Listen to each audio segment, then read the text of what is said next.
Chapter 2 of your text focuses on another review of chromosomes and cellular reproduction. So hopefully, again, this is not new news to you guys, and you guys have been exposed to these concepts before in previous classes. So what we have here is a confocal microscope image of a cell actually dividing. So the areas in red are going to be the cellular membrane. The areas in green, the long stringy things, that's actually actin. And actin are protein that actually serves as kind of the structure of the cell. So it gives the cell its shape. It allows proteins and steroids to move back and forth within the cell and also holds organelles in place. And then the blue areas in the center of those two big balls of acrin, that's actually the nucleic material. More specifically, that's actually DNA. So that DNA has already split and formed into two new cells. So our objectives for Chapter 2 is really learning how genetic material, so mostly focusing on DNA, is transmitted to new cells. So we're going to spend some time looking at the difference between eukaryotic and prokaryotic cells, and then we're going to spend a lot of time making sure you guys have a good grasp on the differences between mitosis and meiosis.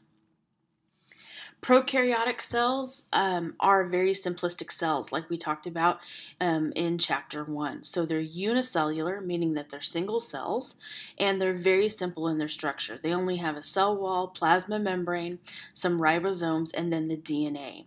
And the DNA is not encased by a nucleus as it is in eukaryotic cells. It's actually free-floating within the cell.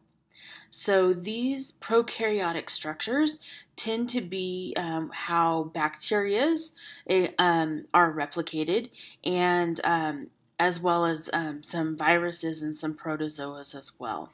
So again, very simple in structure, no nucleic material at all, and the DNA is going to be free floating. A eukaryotic cell is much more complicated. So as you can see from these figures, the eukaryotic cell has many different structures, both in plants and animals. So they're going to have a nucleus that's going to take up the center portion and house DNA. The nuclear envelope is going to allow RNA and proteins back and forth across or from the intercellular regions into the internucleic regions. We've got endoplasmic reticulum, ribosomes that are going to be floating throughout the cell, as well as mitochondria. They're those yellow, almost kidney-shaped structures. That's actually the powerhouse of the cell. And then in plant cells, we have vacuoles and chloroplasts. We don't find those in animal cells. And in plant cells, we also have a cell wall. Whereas in animal cells, we have a plasma membrane. So if we look at micrographs at the bottom of this slide here in an animal cell, we can see that there's a lot of things going on within that cell. There's a lot of different structures, as is in our plant cell, which you can see on the bottom right-hand side of the slide. So here's a really good table that compares the differences in cell structures between prokaryotes and eukaryotes. Big things, nucleus is absent in prokaryotes, yet present in eukaryotic cells. Prokaryotic cells tend to be very small, and then eukaryotic cells tend to be very big. DNA is also going to be a big difference between those cell types. Again, prokaryotic cells is not going to be encased by a cellular or a nuclear membrane and is going to be one circular DNA molecule, whereas eukaryotic cells are going to have multiple linear DNA molecules. So take note of this, the circular versus the linear DNA molecules in prokaryotic and eukaryotic cells respectively, because this is really going to help set the precedence when we get to cellular replication, transcription, and translation for the different models that we are going to be dealing with. DNA in prokaryotic cells is not very complex. It only has a few histones, like in archbacteria. And then in eukaryotic cells, the histones are going to be very, very complex. And histones are going to be proteins that hold the DNA together in its helical structure. Prokaryotic cells have a very small amount of DNA, whereas eukaryotic cells have large amounts. And then the membrane-bound organelles that we see in eukaryotic cells are absent in prokaryotic cells, along with the cytoskeleton. So again, just taking a closer look at histone proteins, eukaryotic complex cells are going to package DNA because there's so much more of it to deal with. And they package it with histones. And the histone material together collectively is called chromatin. So the DNA is actually going to be wrapped around these histone proteins, which are going to hold them all together, and that entire unit is called chromatin. Histones do have a couple of different functions, so they enable DNA to come together and form what we know as chromosomes, so those X and Y chromosomes that you guys have learned a little bit about in your 101 classes.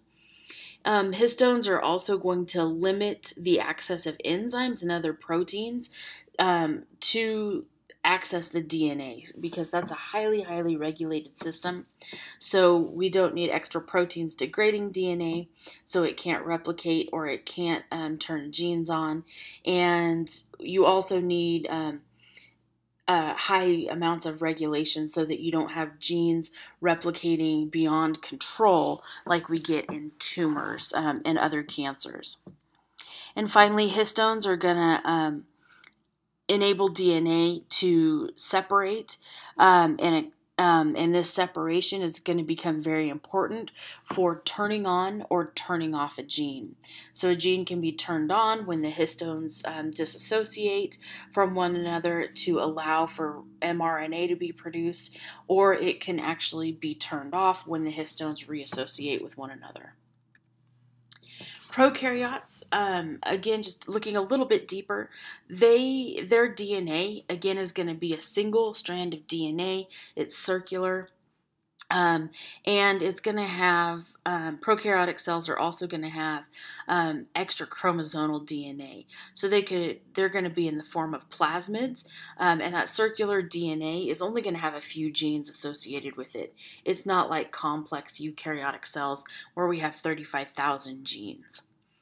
Prokaryote structures are going to have no histones associated with the DNA, and genetic expression is going to be much simpler. So bacteria, this is why we get some major issues with bacterial sicknesses like flus and E. coli and salmonella and listeria, is because it doesn't take any energy or hardly any time at all for them to replicate out of control. Viruses are a whole different bag of tricks compared to prokaryotes. So there's always that misconception that viruses are actually bacteria, and they're not. So you guys probably have had some sort of viral condition, whether it's the flu, and you were probably told that you just have to kind of wait it out. Your immune system has to fight it off. And that's because antibiotics do not work on viruses. So antibiotics, like they're named, only work on bacterial infections.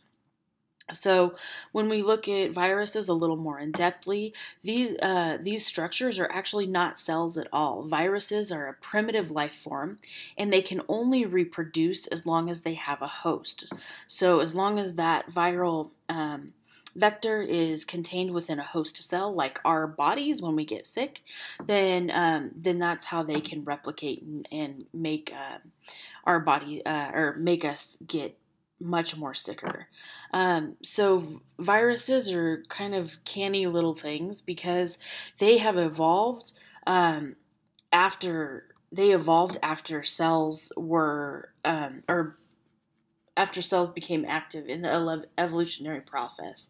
So viruses really took advantage of those host structures and began to morph themselves into expressing genes that are like their hosts.